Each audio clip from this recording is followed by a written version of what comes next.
এই দেখেন বন্ধুরা, আজকে আবার একটা ইলিশ মাছ এনেছে। এই ইলিশ মাছ ভালো খায়, তাই আসলেই নিয়ে আসে। এই দেখেন ইলিশ মাছটা কত বড়, 1 বিঘের মতন, 1 বিঘাতের মতন চওড়া। এই দেখেন এই মাছটা এখন ওই কেটে দেবে, আমি এই বড় মাছ কাটতে পারি না।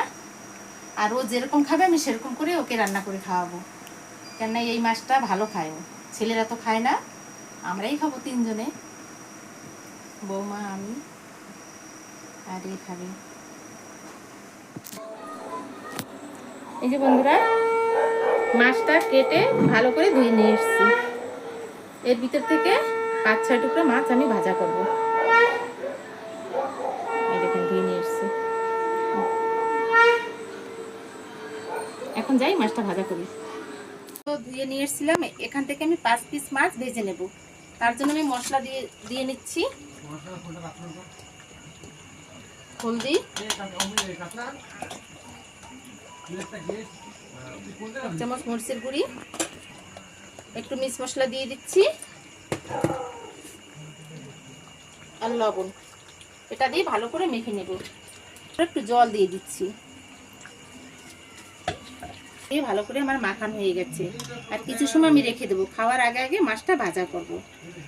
এই যে রেখে দিচ্ছি, মাছটা ভেজে নেব।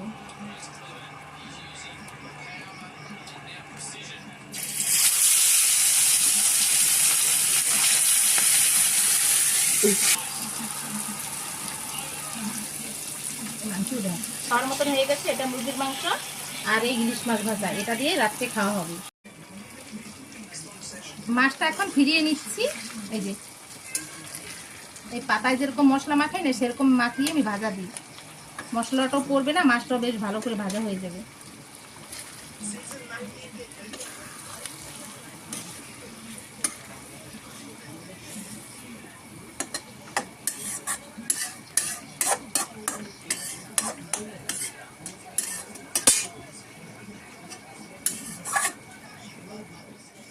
এই যে বন্ধুরা, ইলিশ মাছ ভাজা আমার হয়ে গেছে।